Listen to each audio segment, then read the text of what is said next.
Сауалым Қазақстан Республикасының премьер-министрі Бектеновке кешегі өткен ұлттық құрылтайға қатысты.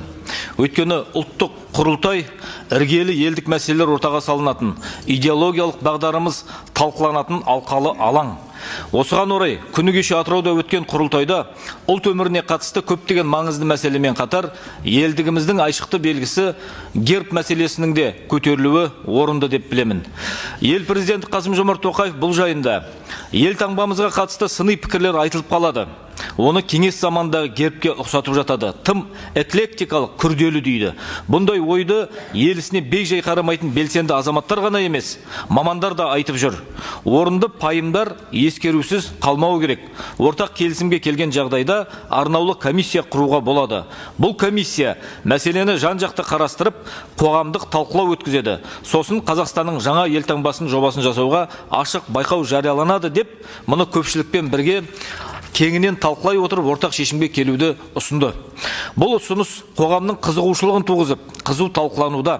Олардың бір тобы қолданыстағы гербті осы қалпында қалдырайық десе,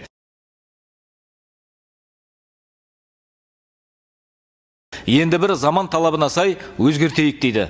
Бұл заңды әрі оң құбылыс, азаматтық қоғамның белсенділігі мен жетілгенінің көрінісі.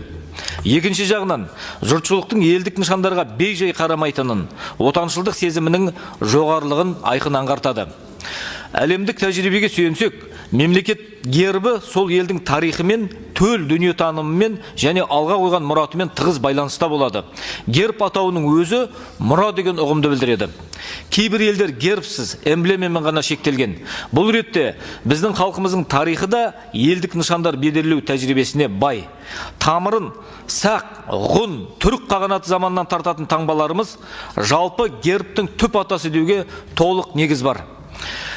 Бабаларымыз құрған көшпелі өркениет өнімі таңба жасау дәстүрі ғұндар арқылы Еуропа елдеріне таралған деуге болады. Сондықтан тарихи терең таңба жасау тәжірибемізді ел гербін жетілдірусіне пайдаланудың маңызы зор. Рас, қолданыстағы гербімізде жақсы жасалған. Ұлтымызға тән қастерлі белгілермен бірлік пен бейбітшілікті айшықтауды мақсат тұтқан. Ол осы кезеңнің ерекшелігі мен сұранысына сай ел халқын біріктірушілік қызметін мүлтіксіз атқарып келді. Бұл ретте Қазақ мемлекеті 1991 жылы ғана пайда болмағанын, оның мемлекеттілік тарихының тереңде жатқанда ескергеніміз жөн. Ол арғыдағы сақ, ғұн, түрік қағанаты, ұлыс жошы ұлысының бергідегі қазақ хандығының тікелей мұрагері. Бұл ерлік пен өрлікке толы тарих. Биыл қазақ даласында ту көтерген жошы ұлысы Алтын Орданың құрылғанына 800 жыл толуын атап өткелі отырмыз.